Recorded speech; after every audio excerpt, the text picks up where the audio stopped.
All right. Here we go, back again on the other side of the coin. All right, we are back again on the other side of the coin, ladies and gentlemen. The streams are coming thick and fast. The videos are dropping as well very, very quickly. Hope you guys are all enjoying the content that's coming your way from this particular channel. And there's a lot to come because football is just non-stop at the moment. As you can see, I've got Taron, my boy, back again, and we're going to be doing the preview together with Chelsea versus Juventus. That's the match next up tomorrow. It's going to be absolutely banging. We need to win this in order to give ourselves every chance to come first in the particular group. But before we do all of that, let me know where you guys are tuning in from. I'd love to know which part of the world you guys are tuning in, and we'll do a shout out before we start. But before all of that, Taron, my man, how you doing? Yeah, really excited to be back on the live streams. I used to love coming on the channel last season, Champions League run. And yeah, love coming on here. Love discussing football, intellectual, really well-structured discussion. Just absolutely love it. And yeah, we're still covering from that Saturday kind of 13, 14-hour day. What a day. And I was watching the replays back on the Fifth Stand app. I can hear the away fans the whole game. So it just makes me feel proud that I was there, and all the fans at home watching everything. Just what a perfect game. And that felt to me like a title-winning performance. So hopefully let's continue that with the Juventus one. Yeah, man, it looked like you guys had a lot of fun, and you lost your voice right at the end when you were doing the review. You're like, man, you've been screaming and whatnot, and rightly so. It was an amazing performance from us, and I hope we continue. I hope this is the start of the big time form that's actually required during the month of December. But yeah, ladies and gentlemen, thank you so much for joining. Smash the like button first of all. And if you're here for the first time, subscribe, hit the bell notification as well. And check out Taron and his socials in the description. We've got Data here. Good to see you. Data is reporting from Belgium.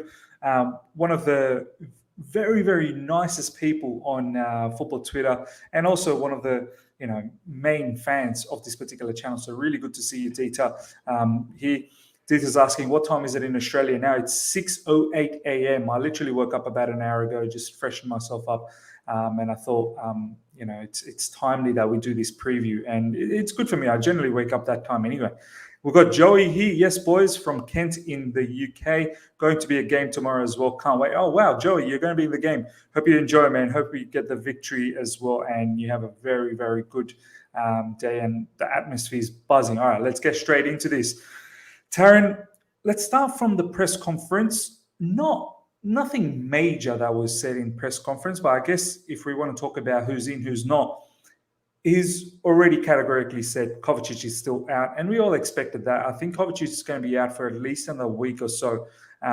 These hamstring injuries could get a bit funny at times. He's mentioned that Lukaku could possibly feature maybe 10 minutes or so, could be in the squad, in the bench, but the decision will be made later, I think tomorrow or something like that, after another training session and what the doctors say about the whole situation. I'm not really expecting him to play a major role. He could possibly get some minutes right at the end. And to be honest, I'm not really bothered if he gets minutes or not against in this particular match.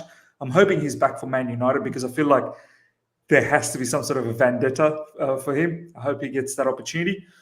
But the big news is Kai Havertz. He seems to be doubtful. He's got that hamstring injury.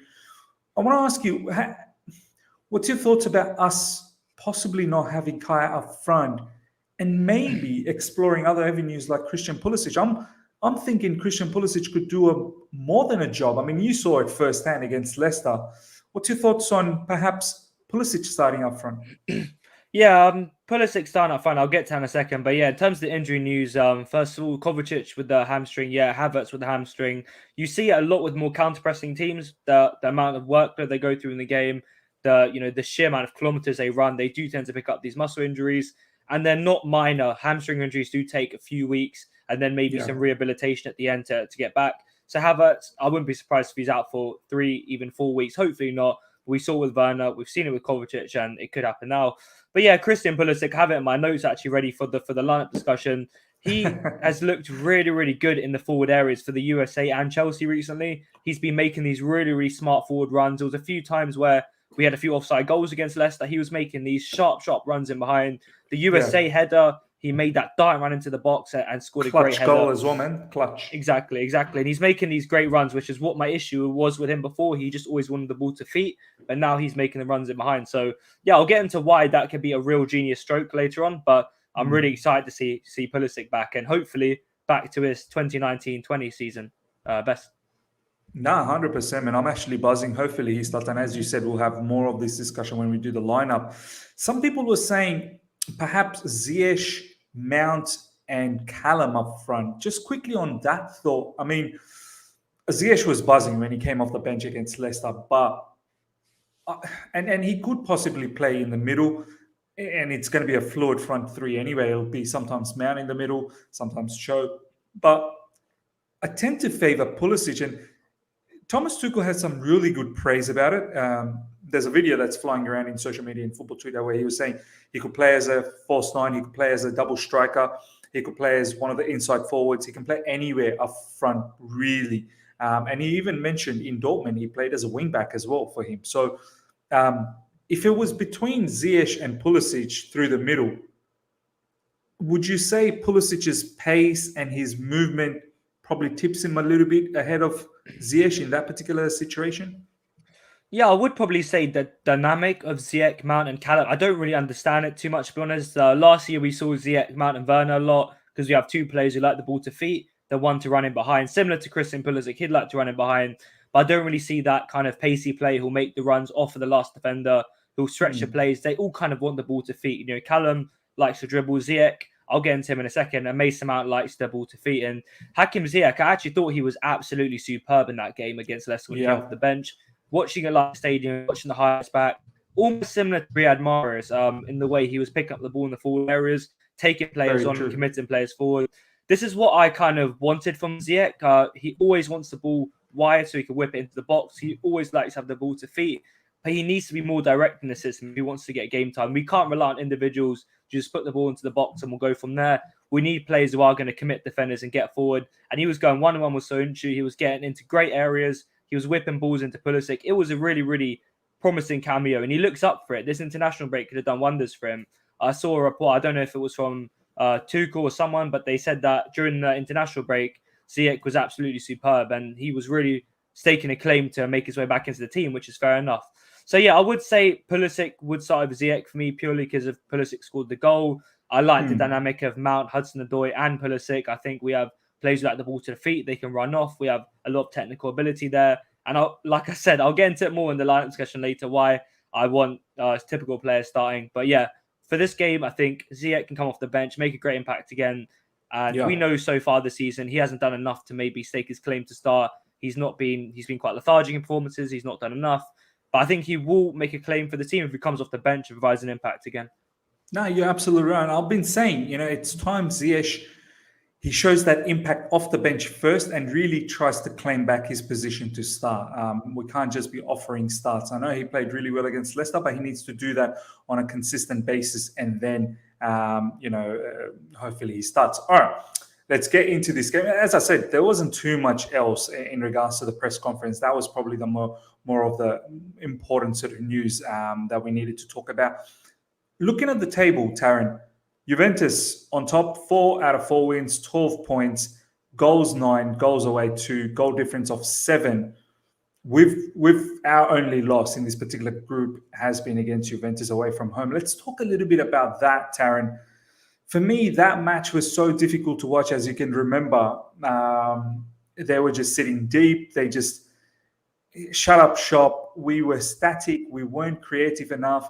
Second half, we tried to do something, but, they got that early goal through Chiesa. We fell asleep.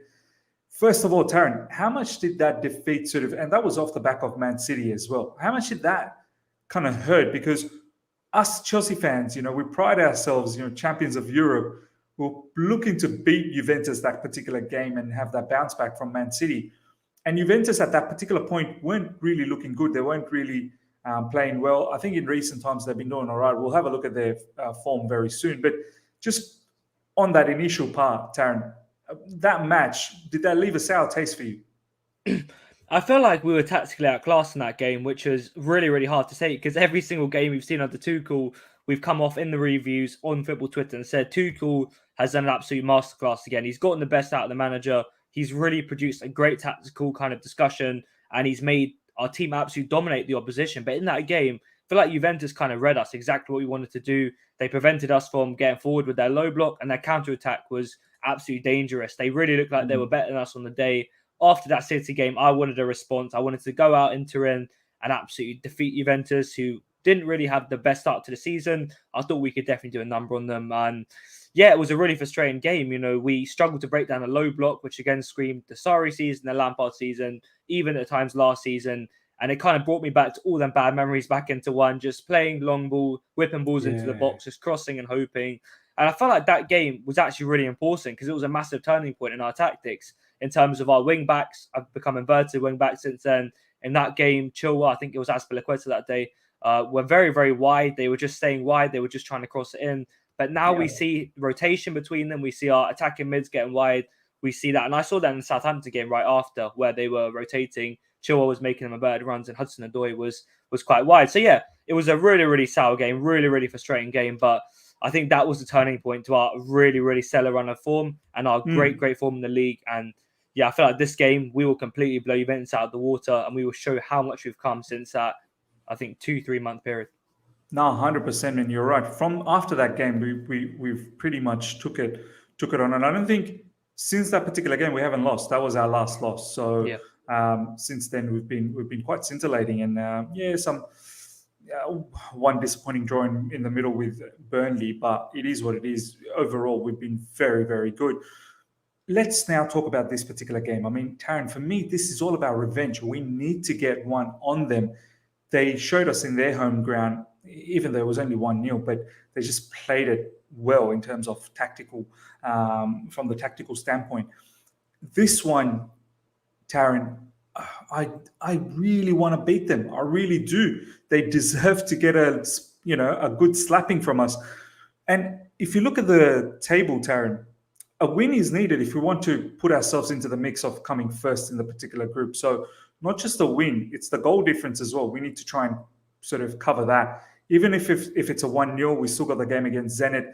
I feel like Juventus are going to go out and ball out against Malmo, so they'll beat them quite regulationary manner. But yeah, I mean, how important is this, Taron? We need to be striving to come in first in this particular group, right? If we want an easier tie, then we have to. I'm sure we all want to play the Bayerns and all them teams, but I feel like we should do that later on in the competition, the round of 16. We want an easier game as possible so we can ease off the pressure that Chelsea we always have where we lose the round of 16 game, we go out and we just go next year. But now we want to finish up at that group. We want to have the second place finishing teams in the rest of the competition, whoever they are. And yeah, I think it is really important that we get that win. I think an interesting point that I want to make is people always talk about goal difference in the Champions League in terms of the group stage games, but we saw it in 2013 with us and Shakhtar. They had a better head-to-head to us, which kind of means that when we play against them, who has a better kind of overall score between the two games. For example, we lost 1-0 to Juventus. If we can beat them 2-0, we have a better head-to-head record than them, as in it's 1-0 in total from 2-0 minus 1-0. It's not all about goal difference in the UEFA Champions League. All we need to do really is beat Juventus by 2 goals or more, and we will finish above them if we win our next game and they win their next game as well. Even if they get a 3+ more goal difference than us, but we beat them in an overall more manner than our 2 games, then we will go above them in the overall thing. And yeah, I think that could be a big thing. We just need to beat them by a 2-goal margin, and I think that is doable at home at Stamford Bridge. Under the lights, the fans are absolutely buzzing after all the results recently. You know, when we played in Turin, it was very difficult. You can hear Thomas Tuchel was talking about that he wants the fans to rise. It's the time to give them an extra lift.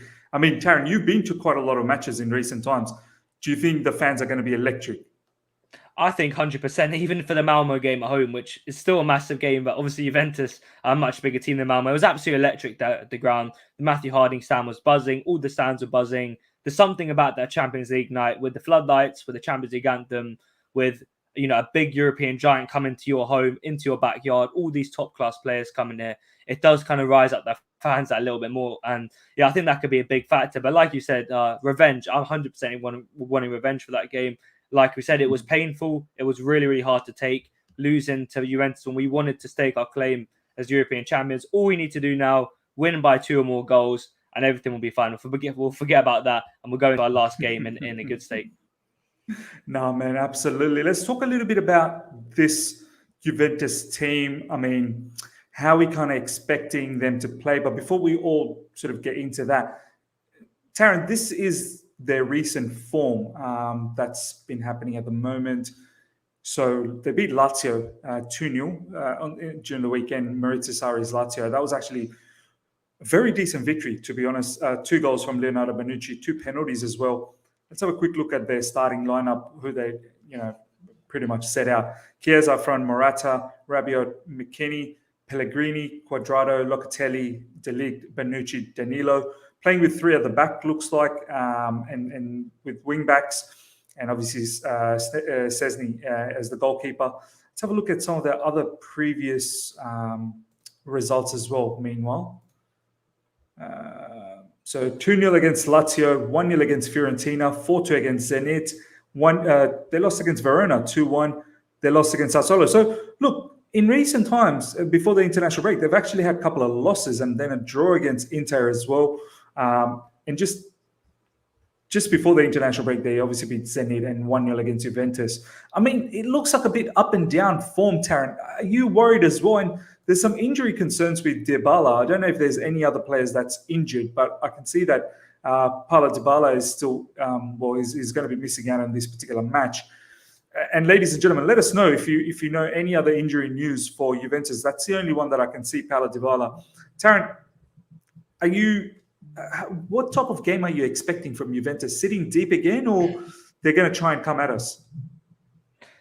I'm expecting them to sit deep, to be honest with you, but not in the same manner that, the Burnleys and all them lot do. I expect them to counter-attack to a really effective way, just like they did at the Juventus Stadium, the Allianz Arena, Allianz Stadium. They kind of sat deep and they absorbed the pressure so well to the point where we were having critical ball losses. We were giving the ball to them. And with Chiesa up front, it's always a threat. Wherever we lose the ball on that pitch, with Chiesa on the counter-attack, and now they have Morata there. If Chiesa can get behind, then Morata can be there for the tap-in. So, I expect them to kind of how do you think the mood's going to be with Morata coming back?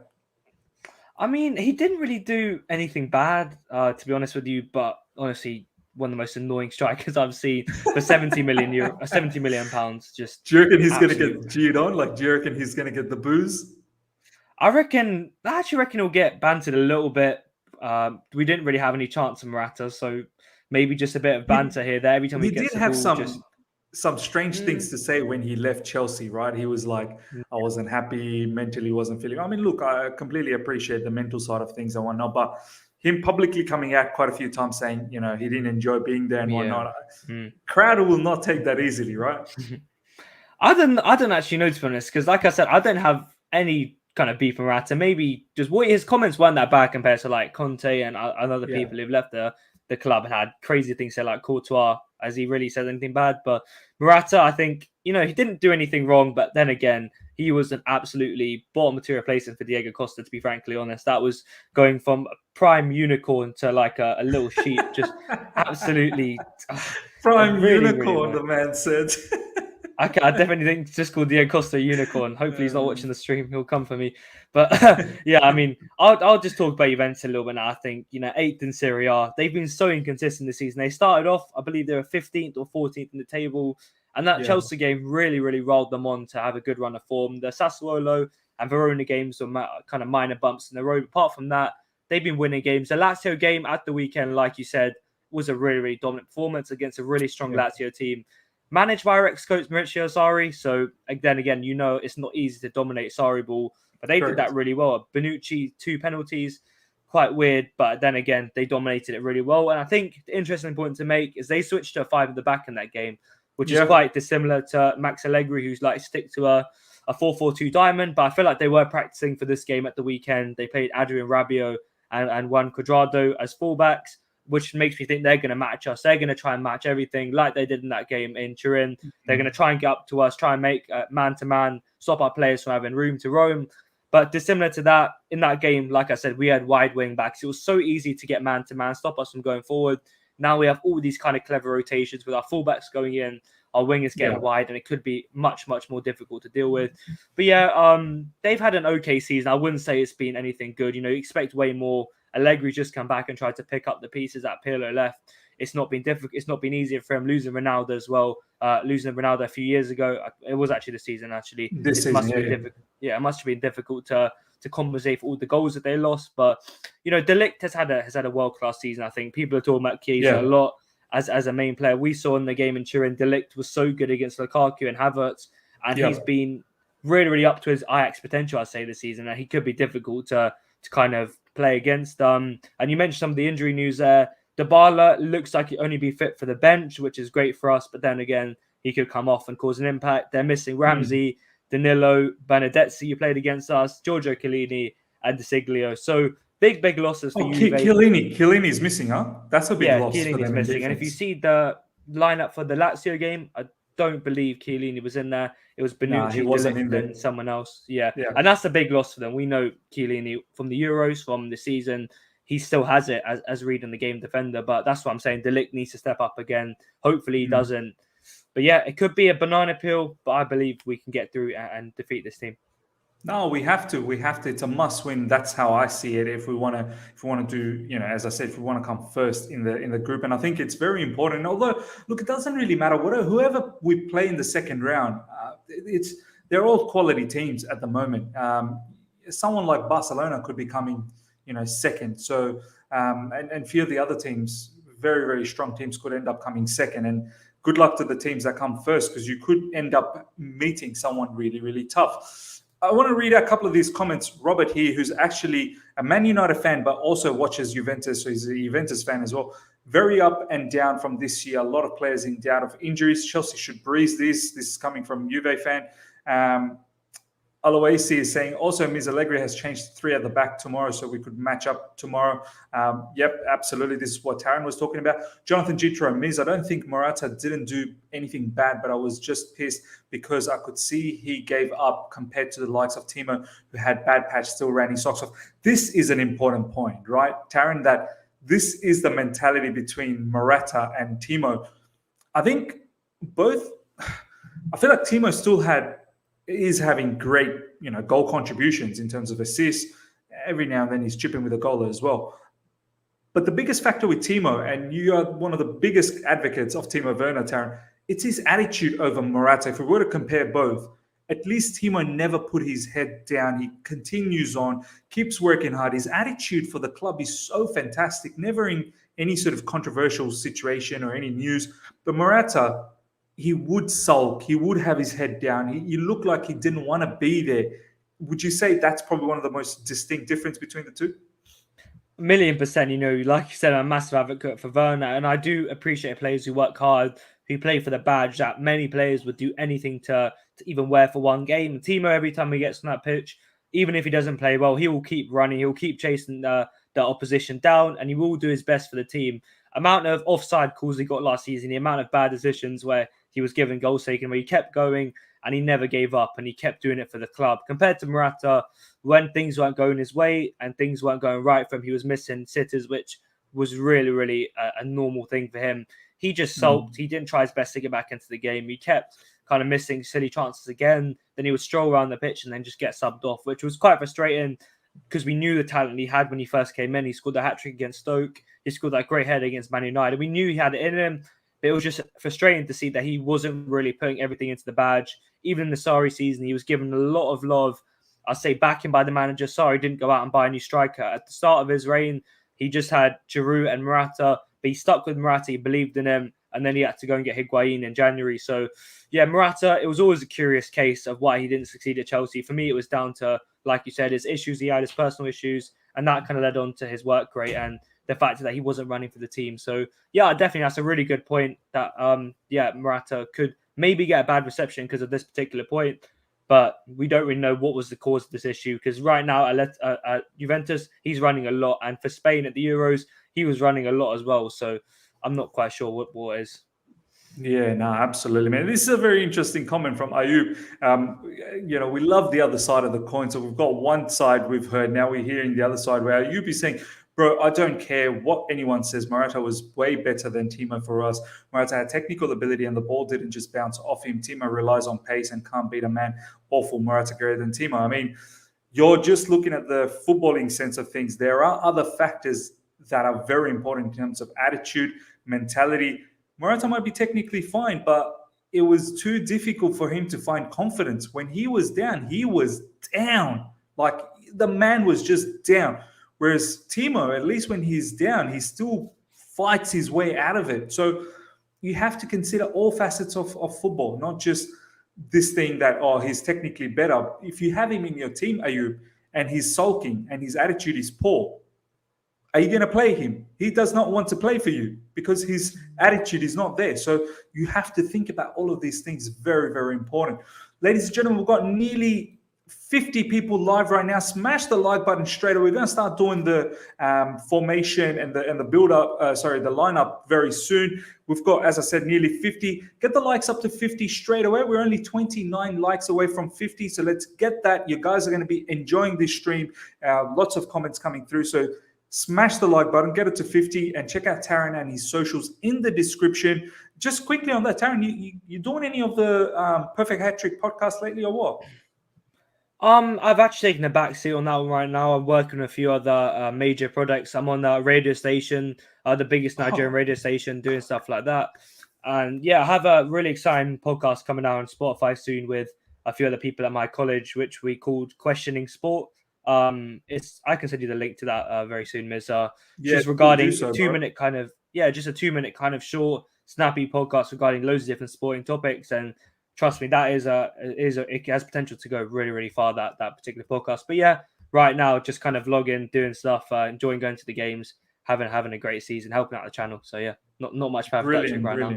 Ladies and gentlemen, if you haven't seen the Leicester vlog away to Leicester, Taron has done an absolute madness. Obviously, Jonathan featured as well, and Tom from Leicester Fan TV was there too. So do check that out. It's live in the videos at the moment. Amazing vlog.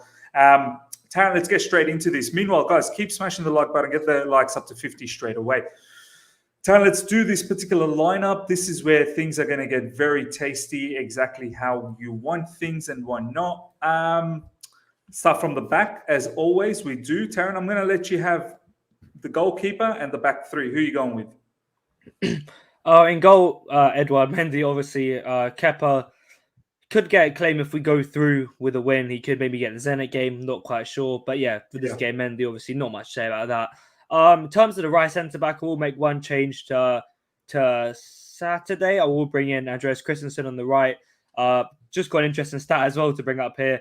It's quite a crazy stat. Christensen's only played with us for I think 3-4 seasons. He's already played 36 matches in the Europa League and the Champions League, which is incredible, which means he has a big European experience already. Chalobah, unfortunate for him, but Tuchel always relies on experience for these games. In the middle, I'm actually going to stick with Silva. Bro, he was flawless against Leicester, wasn't he? He was so good. A bit shaky in the first 20 minutes against Vardy, but apart from that, this guy is so good for his age. Incredible. Someone at 37 is so hench, looks so skinny still, and is an absolute baller. Left centre back. And just quickly on Silva, Taron, sure. The fact that it's a Stamford Bridge and there's not much travelling to do, that helps him out as well. Both obviously the last game against Leicester had to travel, but this one at home, he could possibly start. And I feel like we need that experience against Juventus for him to start in the middle. Yeah, 100%. He knows what it's like to win on the European night. He's done it for PSG. He's done it for AC Milan for over 10 years now, probably. So he knows what it is. He doesn't feel the pressure maybe as some of the younger players would. So just to have that calming influence, always showing for the ball, to tell players where to be in difficult situations, keep your head up, keep your head out. Don't listen to mistakes. Just keep going. I think players like this are so crucial on European nights. Come the round of 16, come the quarterfinal, we need players like Silva. So yeah, he's been a massive asset. I did not expect him to be anywhere near this good when he signed for us. I knew he was one of the best defenders of my generation, but it was always the age that was worrying me. And he honestly is playing like he's 27, 26, and he's by far one of the best defenders in Europe at the age of 37. It's absolutely incredible. No, it's mad. You're right. Just before we go to LCB, a couple of really interesting comments. Ayub, again, in my opinion, Trevor Chalobah is our best RCB in terms of progressing the ball. Ooh, that's a big statement. I mean, Christensen on the ball is, and this is the thing, and I'm not disrespecting you, Ayub, one bit. You could be genuinely thinking Trevor Chalobah is the best in terms of progressing the ball, but I do want to say the other side of the coin once again, Taron. Far too many times I see our fan base, when they don't see a particular player and they see someone else, they completely forget about that particular player. I'm not going to sit here and say Trevor Chalobah is the best ball progressing defender in our club, in RCB. He's a fantastic player. He progresses the ball really well. His ball control is excellent as well. There's no doubt about that. But Christensen is silky smooth on the ball, man. The way he finds those long passes on a regular basis, he does have ability to take the long shots as well. I mean, it's not something he does it on a regular basis, but he has the shooting technique. We saw that in Euros, how he hit that rocket for Denmark. I mean, Taron, is this a bit too much that Trevor Chalobah is in terms of progressing the ball, is the best in RCB, that Christensen, even though Ayub is saying, Christensen could be in the middle. But if we're putting Silva, Christensen didn't play against Leicester. Surely he's a shout for the RCB, correct? I mean, he has been playing as an RCB a lot in this season as well, right, Taron? I think the point Ayub's trying to make is that he's good at driving the ball out of the fence and in terms of long passing. We saw in the Leicester game, he was constantly picking up the ball and making the forward runs, which we don't really see Christensen doing too much. He does tend to stay in quite a right-sided position and ping the long balls. But yeah, Ayub, if you're trying to mean in terms of progression running forwards, I think Chalobah is probably our best in terms of that. But in terms of just picking up the ball in tight areas, releasing pressure, always being an option, making the long passes, making the short passes, I would say Christensen is definitely one of the most technically gifted centre-backs we've had at this club in many, many years. Yeah. Azpilicueta, I saw another comment about him. We'll get into that in a second, but he, yeah. Do you want to get into that now, or let's get into it, because I think a lot of people are sort of worried about Azpilicueta, whether he's going to get that opportunity in the right CB or in the right wing back. I mean, what's your thoughts on that as well? I mean, I said it last week a couple of days ago in the preview for the Leicester, that we are seeing a transition now where Chalobah is playing more in the RCB role. Obviously, Christensen is the other option in the RCB. He can play in the middle, and Aspie is playing more as a right wing back lately in place of Reece James, but I do want to see Reece James in this game. So, your thoughts on Aspie? I mean, where is his spot now? Is it RCB or is it a right wing back? I think his spot right now is a backup right wing back, and that's just that main focal point in the dressing room, to be honest. Always having your captain there to keep mentoring Reece James to do his best, to always be there for Chalobah in the dressing room if he needs it, to be on that training ground, keep motivating the players, be that thing that kind of John Terry was in the Conte season to a way less extreme extent. I think Aspie still has a massive role to play. He's basically a backup in two positions, which is enough to say for itself. It is sad to say after all these years that he may not be a set-in-stone starter, but we can see Tuchel does prefer Andreas Christensen as a right centre-back. He prefers his kind of speed. He prefers his technical ability on the ball. He can do pretty much everything you need. And we've seen it at the start of the season, straight away from the Crystal Palace game. Azpilicueta did start, I think, wing back for this game because James was still coming back from the England pictures. And Christensen started there. You could see straight away that Tuchel wanted to change that.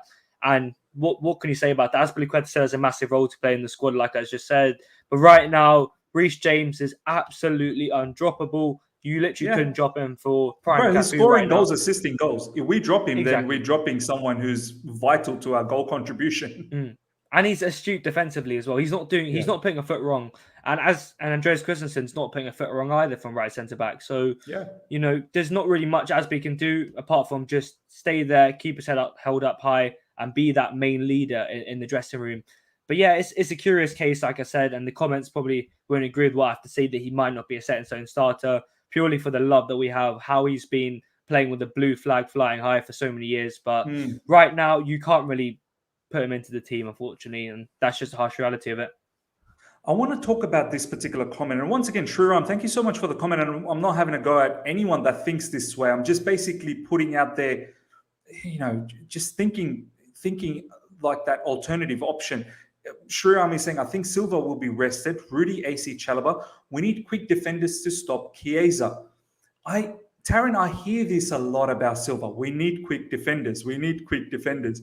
Silva, time in, time out, shows to everyone. Speed is not the factor for him. Speed is not the issue for him. He reads the game so well, and it's not like Silva's a snail that he just walks or something. I mean, the way he reads the game literally negates any pace. As you said, against Vardy, first couple of minutes, maybe max 10 minutes, it looked shaky. But then Vardy was in his pocket. A very pacey player like Vardy was in his pocket. He was never, ever troubled. Taron, how do you feel when you see comments like this from our fan base at times, or even rival fan base? We need quicker defenders. And every match Silva plays, we finish the match and we keep praising how amazing and selfless and seamless Silva looks, and how easy he makes everything look in the eye. What do you have to say about fans when they say things like this? I would understand it. Like I said, when he first came into the club, the West Brom game, for example, with Callum Robinson. Apart from that, he hasn't really put a foot wrong in terms of speed since he's come in at the club. His brain and his intelligence gives him like a 4-second head start on any other kind of player. He reads the game almost like a computer, almost like a robot. He knows exactly what the opposition is going to do. That negates all the pace of all the opposition. We've seen many kind of fast strikers play against Silva in the last 1.5 years. And like you said, they've been in Silva's pockets filled up probably about 50 kilograms, about 1,000 kilograms full of all these top strikers. Just don't know how he's still walking around, 37 years old. But he's literally stopped all these main players like Vardy, who has been really good this season actually for Leicester. He's still got him behind. He still has that pace, and he's still been scoring goals. But after that first 10 minutes, he's done nothing in the game. And that's why, like I said, when he first came in, I would say his pace looked a bit of an issue, but he just does so much to compensate for that lack of let's say, what sprint speed, acceleration. And, this comment here, Aspie will start race centre-back. The last one, sorry, that was on the screen where it said Chalobah might start. We've seen Tuchel does not put his team out just to deal with pace. He always will go for leadership in Champions League games. We saw it away in Turin. He started these three in the big games last season, the Real Madrid game. He started Silva, he started Christensen, he started Aspie right wing back instead of James even back then, just to kind of have more leadership on there. But yeah, I don't think you'll go Chalobah just to deal with Chiesa. We're the champions of Europe. We don't just, go for one player. We don't base our whole tactics around stopping one player. Our unit is strong enough to deal with these individuals. And if Chiesa does want to get in behind, then I think Christensen can do a great job with his reading of the game. And Silva will just be there as a sweeper. Silva is not set in stone going to be man marking Chiesa. There's no way that Tuchel will allow Silva to get 1-on-1 in this position. The centre-backs always sweep in behind. Rudy will sweep up. Christensen will sweep up. And Chiesa should not be an issue. But like I said, Tuchel will always go for leadership over compensating for pace. We've seen that and we'll see it again, hopefully tomorrow. Nah, for sure, man. I mean, this comment here from Pre has some legitimacy to it. Aspie will start at RCB, AC, CCB, and Rudy, LCB, Silva, rested for the United game. And that could possibly happen because we've got back-to-back, obviously, games at Stamford Bridge with Juventus and then Man United. And, Silva's already played against Leicester away from home. So can he possibly play 3 in the space of such a short time? Probably not ideal. And then, Christensen would most likely see some minutes in the middle. But then again, this is a big one. I could possibly have without Silva against Man United. So, look, our defense is not the issue. We've got excellent caliber of defenders. So I'm happy with whoever it is. But I'd rather have Silva for Juventus. Just his experience that Taron has been talking about. It's so important in European nights. And someone like Chiesa, if you guys are worried, and we should be somewhat worried, but not entirely worried because defensively we're a very strong team. We need to have, the big dogs of our, defense. So I've got no issues with playing Silva and then resting him against Man United, who are actually in the mud. And Man United, let's be honest, they still don't have a manager. Their manager is Carrick. And I think that's even a downgrade from Ole Gunnar Solskjaer. So, I don't think they should have a massive new manager bounce. He's not even a new manager. He's been managing them anyway. I think the biggest kind of threat for us on Sunday is Anthony Taylor. It's not Man United. And as soon as we can get rid of Anthony Taylor, just kind of, tow his car somewhere, just pop one of his tires. Oh no, just joking. Away to the game. We just don't need him there, to be honest. He's a bigger threat than Silva not starting. And like you said, I think I'd argue to say the Juventus game is bigger than the Man United game, and that is probably going to get a lot of hate in the comments. And they're both huge games. But in terms of the caliber, the European night, we need experience. The United game under Michael Carrick could have been a little bit easier than this game. United have been in awful form, and now they've lost their manager. So I feel like we can start Christensen in the centre-back role for that game if we have to. I think Silva will even be available for that one. And Tuchel always goes for experience. So, yeah, I think that answers it enough for itself. No, 100%. I mean, look, completely understand that you guys may have Christensen in the middle, may have Azpilicueta in the RCB, but we've not seen too much of Azpilicueta in the RCB. It could very well be Chalobah again in RCB if Christensen's in the middle. There could be several permutations because obviously there's that Man United game. But we're going with what we kind of feel is ideal for this particular match, obviously taking into consideration of your comments as well. I mean, Taron, let's lock in Rudiger. This is a no-brainer, correct? Yeah, let's move on to the next position. Yeah, that's a no-brainer. Enough said about Rudiger's position. Let's just move on to the next one. Any Malang Sarr shouts from the live chat? Please, just don't give me that Malang Sarr shout. Imagine just this is Rudiger set in stone. Taron, the wing backs, once again, I don't think there should be any discussion. I see a few people saying Alonso. Not this particular match, right, Taron? This has to be Chilwell and Reece James, correct?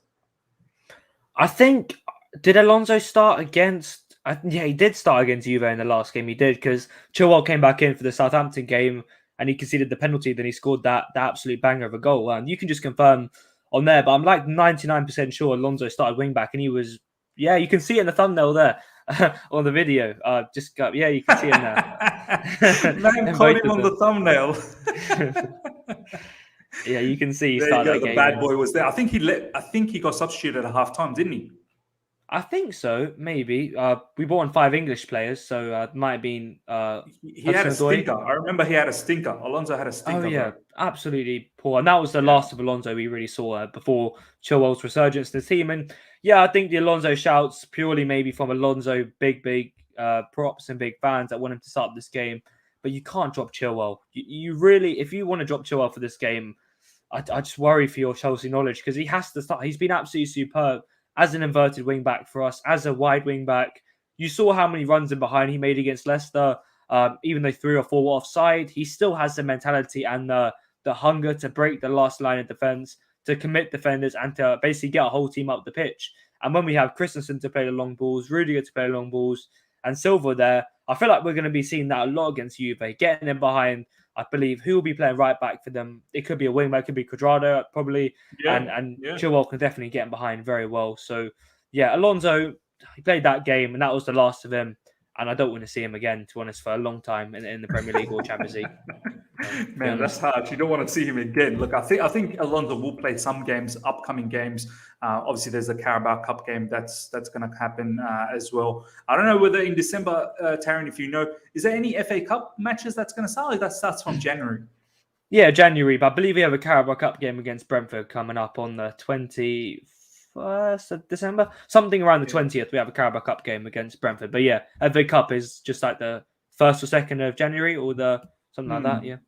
Yeah, look, commentary from Pre, need to rest Chile. I feel busy period coming up and need to keep freshness.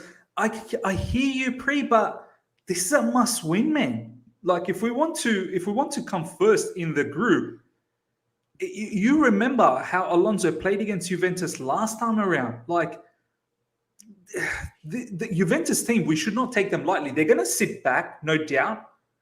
But they will counter, and they will counter with a lot of pace. And if you have players like Alonso who are just not quick enough to transition back, even though his goal threat up front could be good, but Chilwell has been making darting runs over here. I like Chilwell playing in and around the box. He gets in the middle of the box sometimes. He gets over these sort of situations. He gets sort of these sort of situations.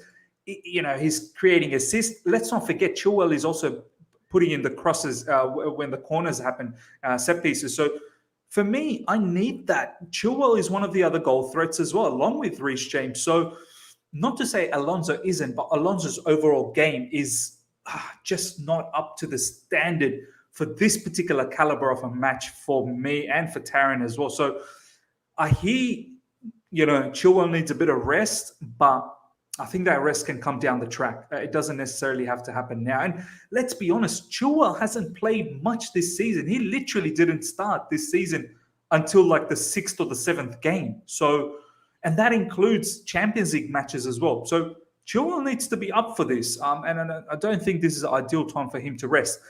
Taron, undoubtedly, Reece James. He's been absolutely magnificent this season. Like you said in the video, did an absolute revelation. The main factor for me in this game is he needs to prove it on the big stage now. He's done it in the Premier League against your Norwiches, your Newcastles, and I wouldn't say small games, but nowhere near as big as this game. The UEFA Champions League group stage game that we have to win against Juventus at home. If James can do what he did in those games, in this game, make them inverted runs, drive past, put these big defenders on the floor, have great shots, assist, then everyone in the world will see it and he'll get more of a global reach. Everyone will see and he'll get more respect. He needs to do it on a bigger stage. That's what I'm trying to say.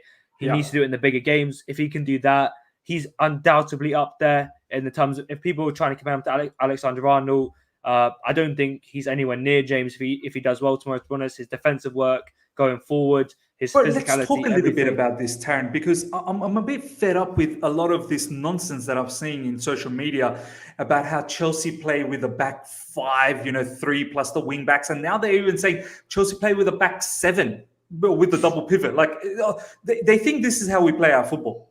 They think this is what we do.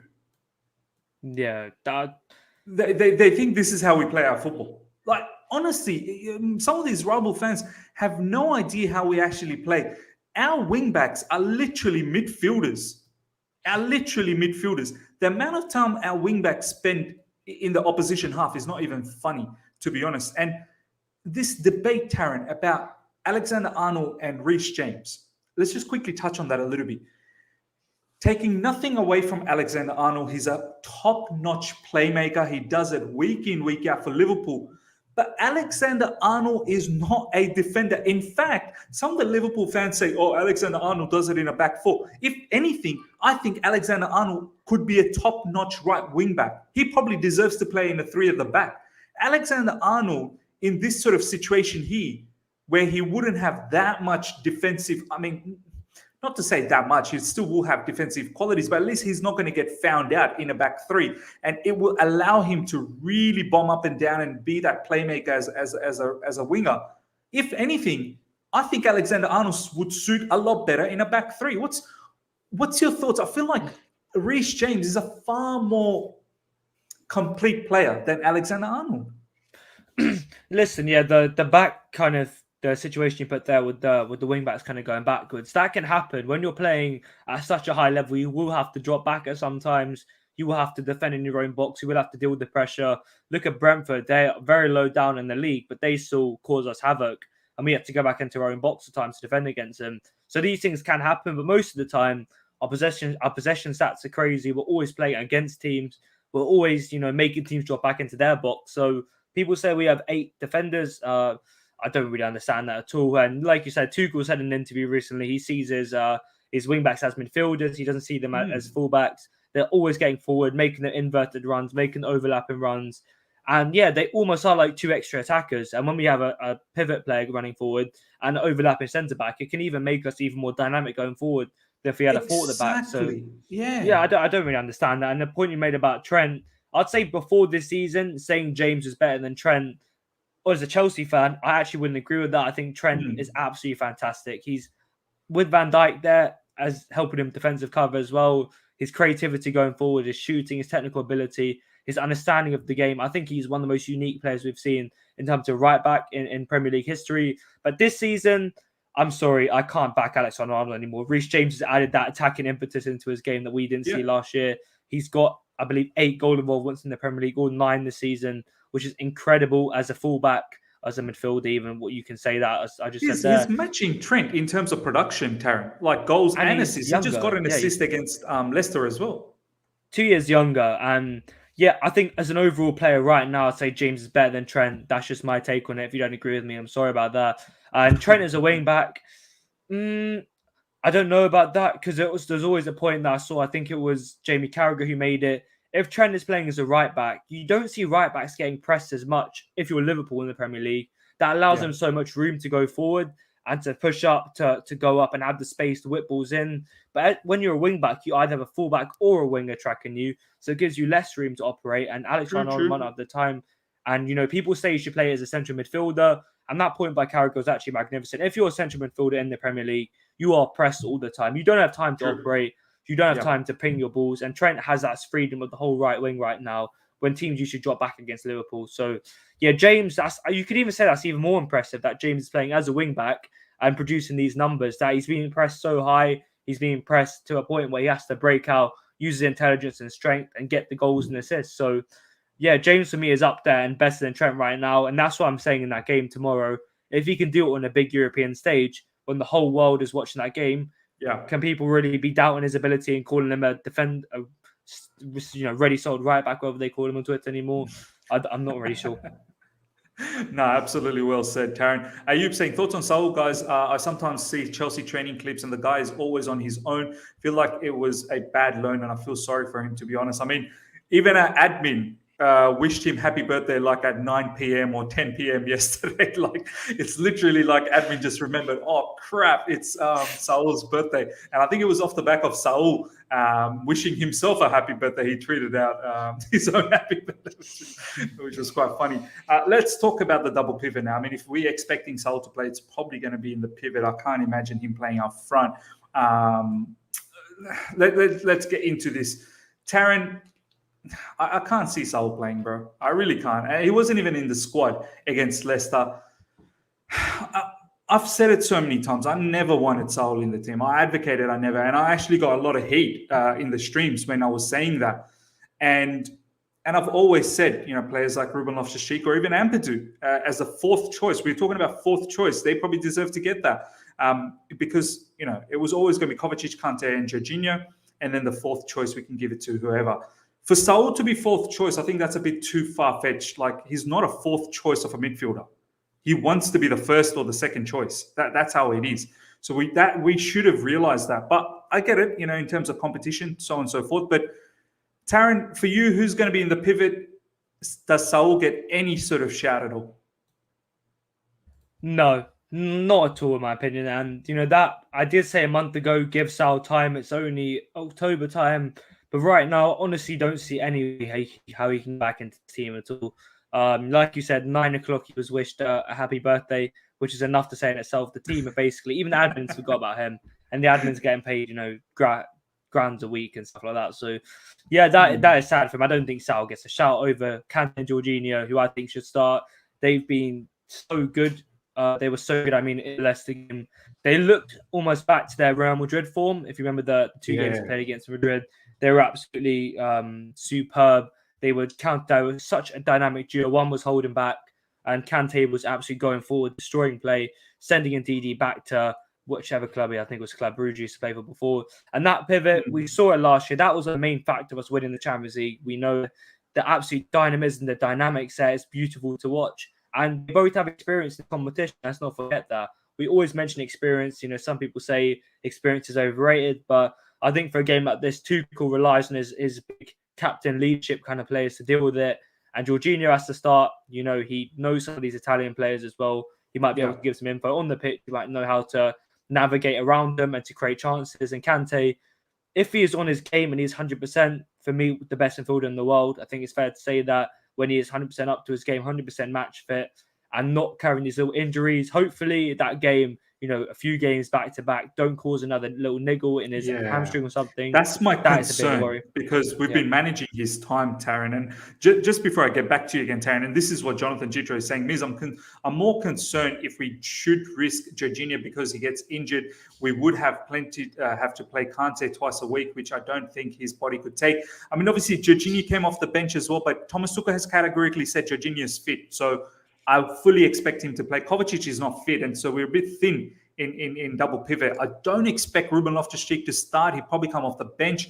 I mean, Taron, this is another one of those games. I said Leicester is a game where Kante needs to play, negate their pace in the transition.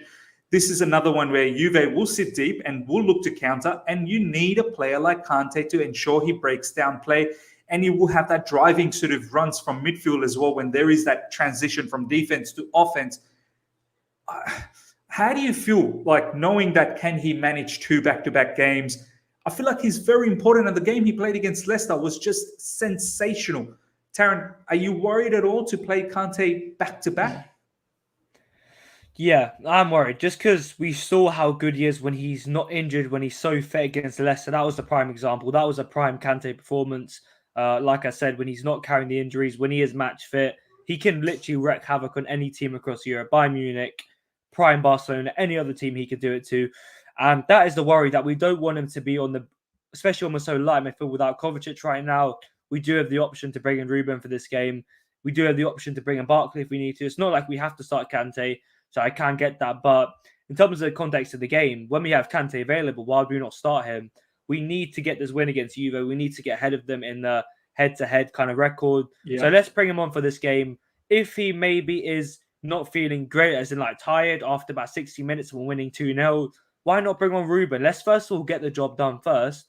Let's win this game. And then let's think about bringing in our fringe players into the game. Let's not think about bringing them off the bench, because by then we could be 1 or 2-0 down if you look in the context of things. So let's get the win first, even if it's the 50th, even if it's the 55th minute or the 60th minute.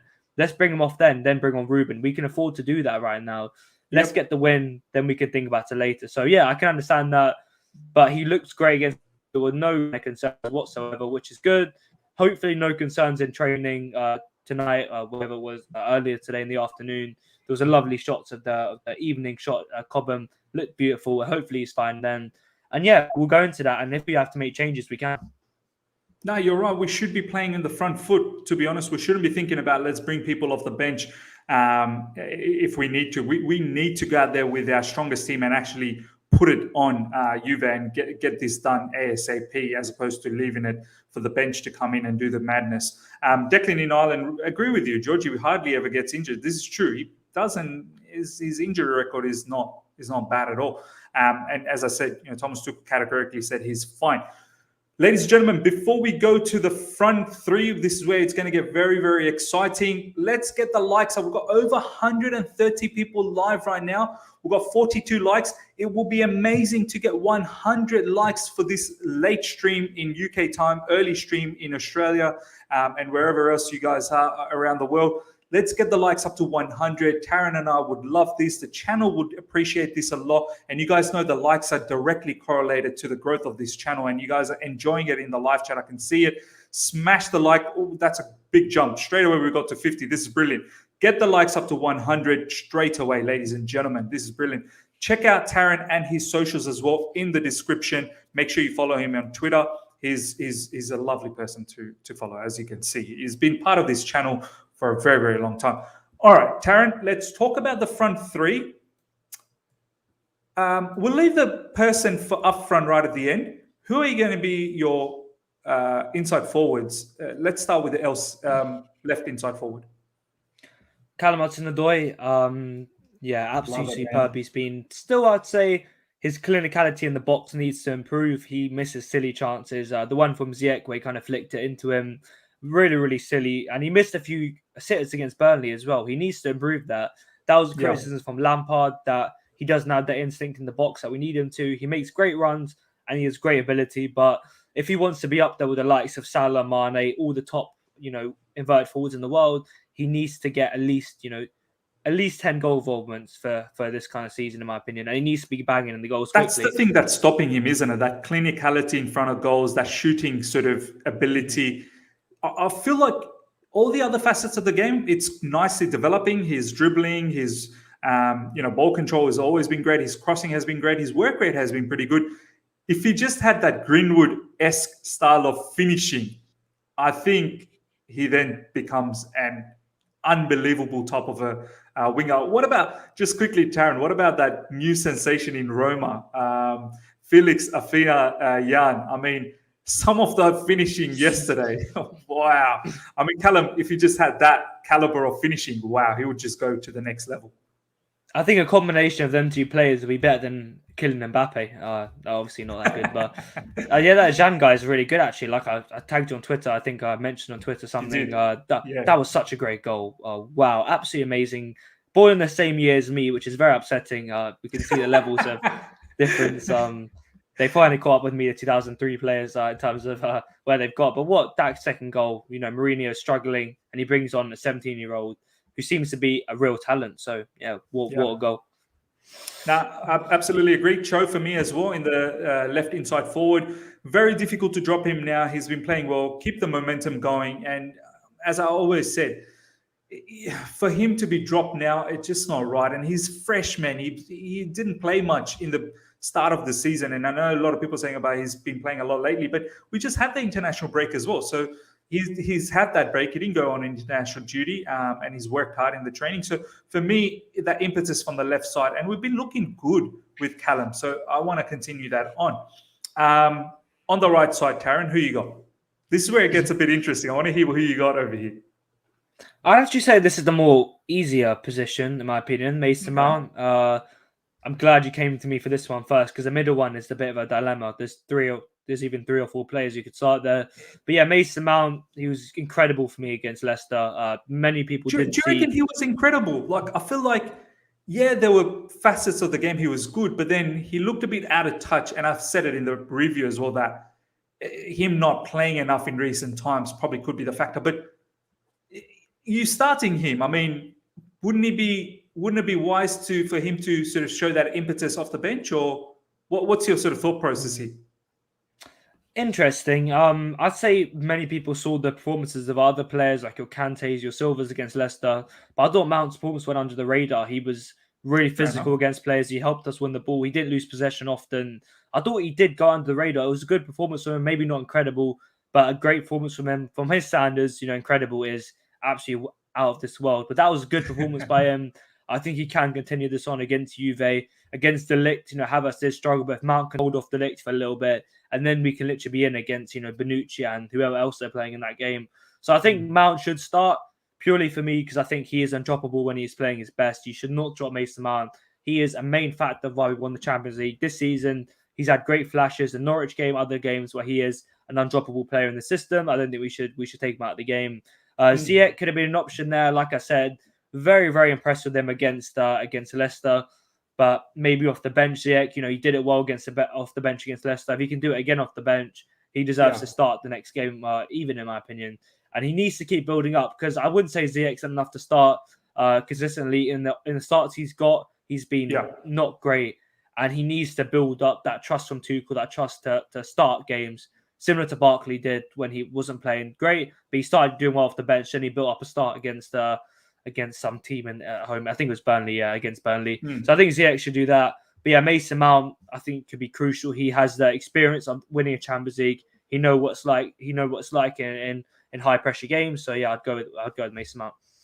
Yeah, look, I mean, it's not like we have huge options left with Kai Havertz possibly doubtful as well. And then Thomas Tuchel sort of gave that indication that Kai Havertz may not feature in this match. I know there's Timo Werner, who's just come back from injury. Whether he starts, he hasn't played for a little while, probably off the bench is more likely. So that kind of leaves Mason Mount and Ziyech. And as we've both agreed, and the live chat, let us know if Ziyech is a shout to start.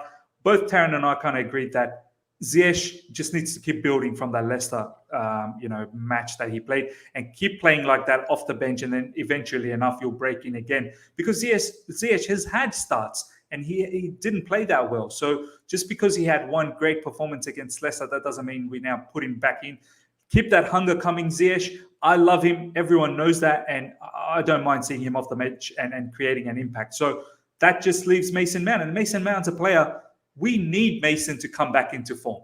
We don't want him to just sit in the bench and rock. We want him to come back into form. So it's all the intangibles that everyone talks about. His work rate should not be disregarded. Even when he has a poorish game, which ends up being not a bad game because of his overall facets that he gives to the team. So I've got no issues with this. And as Taron said, his shooting technique, against Norwich, we saw he can score those kind of goals outside of the box, inside the box, and he needs to do more of that. This is what Mason Mount has been saying to himself as well, that this season he needs to add more goals, more assists, and I'm okay for him to start. Let me know what your thoughts are, ladies and gentlemen. I mean, Shingo here going with Cho in the left wing, Mount in the right, and then Pulisic in the middle. We'll talk about the middle now.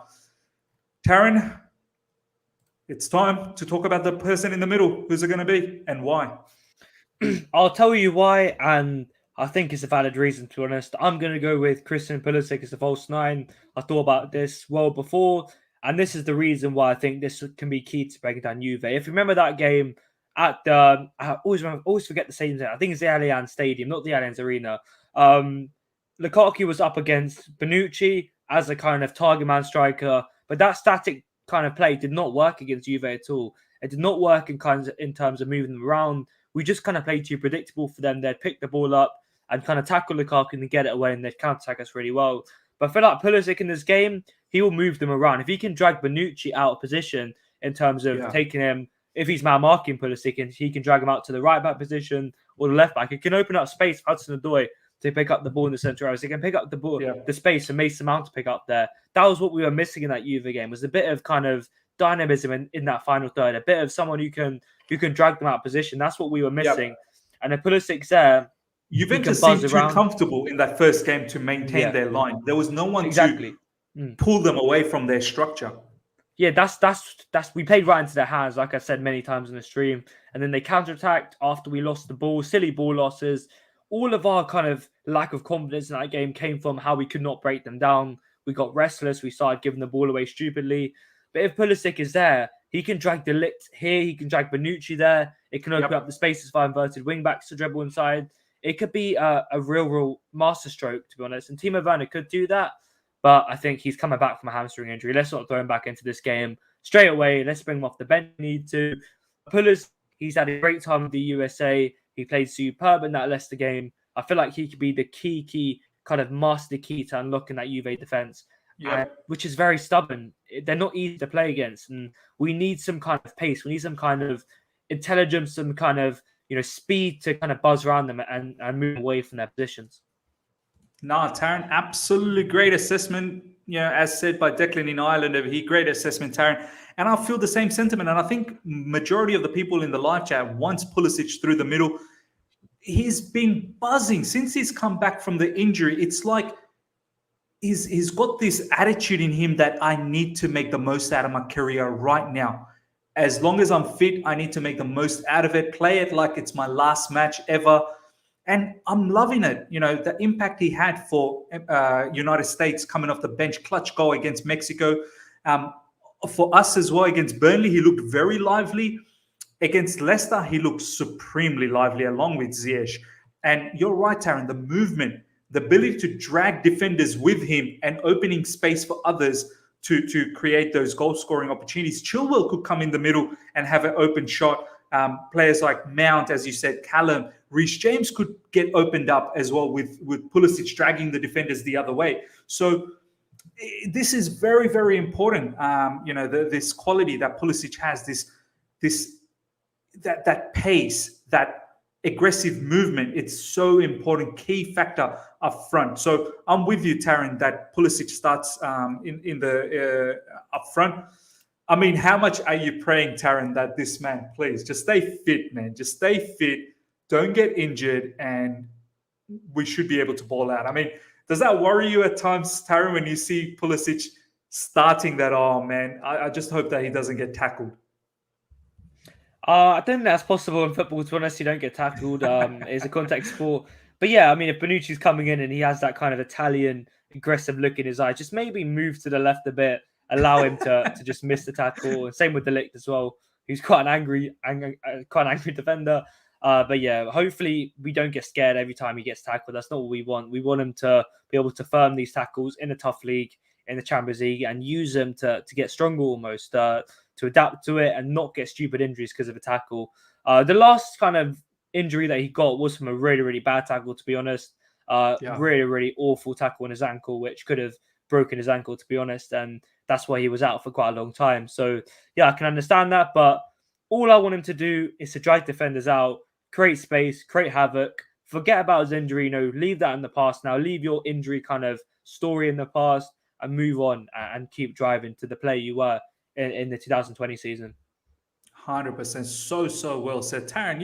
It's a masterclass from Taron this evening in from London. Shingo, this is a quote that's come straight from Tuchel. He can play any position of the front three. He can play as a number 9 or as half winger, left or right. We are happy to have him.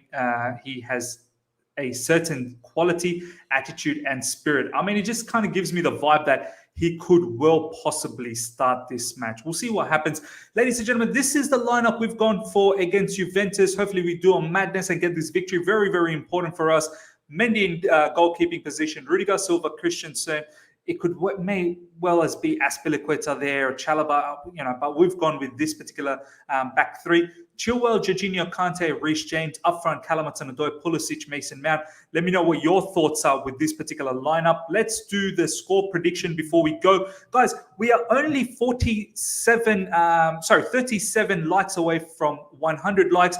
Let's get the likes up to 100 straight away. It'll be a great achievement for the stream. We like to aim for 100 likes every stream. Taron and I would really appreciate this. Hope you guys have been enjoying this as well, which I can see in the live chat. You guys are buzzing. So get the likes up to 100 straight away. If you're here for the first time, subscribe as well. Check out Taron and his socials in the description.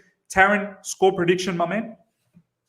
Quickly before I do the score prediction, just want to reiterate what you just said. Get the likes up, guys. Not far away. There's 116 people watching right now. If everyone can like who's watching us right now, we can get up to 100 quickly. If you enjoyed the Pulisic kind of discussion we just had, if you enjoyed this long stream we've done, Miz is waking up at 6 o'clock in the morning to do this. I've come back from a long day of college to come and do this stream. We've all had a long day. Everyone, if you're enjoying this, smash the like button right now. If you want to see more content, you want to see more vlogs, you want to see more watch-alongs, everything like that. I want to see them up to 100, guys. I'm not going to continue, just joking. But yeah, in terms of the prediction, it is difficult, but you know me, I'm always optimistic. I can never predict a Chelsea loss ever. You'll never ever predict me. You never catch me predicting Chelsea to lose a game. I'm gonna go with a 3-0 win. I think it's really optimistic, but we've been playing. Yeah, I mean, I thought you were going to say like a 1-0. The way you were sort of shaping up, probably a very tight 1-0. 3-0, Taron. I love it, bro. I love your confidence. Yeah, I'm going with 3-0. It was quite an embarrassing moment. I went on a channel for the Man City game. I predicted a 4-0 win to Chelsea because we were just playing so well and we lost 1-0. And then he tagged me on Twitter and I just pretended I didn't see it, but really I was crying inside. Some different smoke this late in the evening. Yeah, been mental. Yeah, I think 3-0. We've been playing so well, like title winners, like Champions League winners. We've been playing superbly. I think what I've just said about Pulisic, if we can execute that correctly, if he can stay fit during the game, I think we can destroy Juventus, because the main issue we had before was that static play in the final third. It was not working. And Juventus this season have not been great, to sum it up perfectly. So 3-0 win. Anthony Taylor comments, already seeing them flooding in. This guy is just unbelievable. Look what he's doing to our fan base. Yeah, I'm going to go with Christian Pulisic to actually get a goal in this game. Continue his great form of a great goal-scoring form. Maybe a goal from Thiago Silva, just to silence everyone who said he shouldn't start. Another header. Ryan, let's predict one of our fly fullbacks. I'm going to go Chilwell this time. I think he can get him behind Cuadrado, who is aging. He's losing a bit of his speed, and that could be another key aspect. But yeah, 3-0 win. If you don't believe me, I'm telling you right now, it will be 3-0. I love it, man. I love this from Taron. The confidence is amazing. He's gone with 3-0. Pulisic, Silva, and Chilwell. Oof, if you're a betting man, and I don't advocate gambling, please, not advocating gambling, but you heard it from the man. Drillan Arsalani is saying 2 or 3-0. I mean, they're feeling it. They're feeling it like you, Taron. 4-0 Chelsea, you heard it here. Dyke Zeke, I think 2-0. Jonathan Jethro, I think 2-0. Siddharth, I'm going for 2-0 Chelsea. Declan in Ireland, 4-1 Chelsea. I mean, wow. People are confident, that's for sure. Juventus, look out. I'm going with a 2-0 as well. I'm confident, but at the same time, I don't know if we're going to just absolutely annihilate Juve. Italians know how to defend. So if we can get a 2-0, if we can get a win, that's fantastic. I can understand why we're going with 2, because that will cover the goal difference. So it's perfect for us, and we can probably be first. I think 2-0 puts us on top of the table, which is brilliant if we can do that. And 2 goals. Christian Pulisic, I want to see him in the scoring sheet. I've already tweeted out. I can picture it's written in the stars, as Taron's saying. I think I can sort of picture that, Pulisic is probably going to score. And the other goal, look, Hudson-Odoi, why not? Let the youngster get a goal. Champions League night. Ball out against Juventus. Let's do this. Ladies and gentlemen, hope you guys have enjoyed this preview. Please smash the like button before you go. Only 27 likes away. If you're here for the first time, subscribe. Check out Taron and his socials in the description. We'll see you guys for the watch along next up. That's the next thing coming up. It's going to be a brilliant watch along. I've actually got a day off as well, so we're going to talk about football all day long, and it's going to be amazing. So do look out for that. It's going to be a great evening. Hopefully Chelsea win. Until next time, do want to see each and every one of you guys for the watch along. Take care and see ya.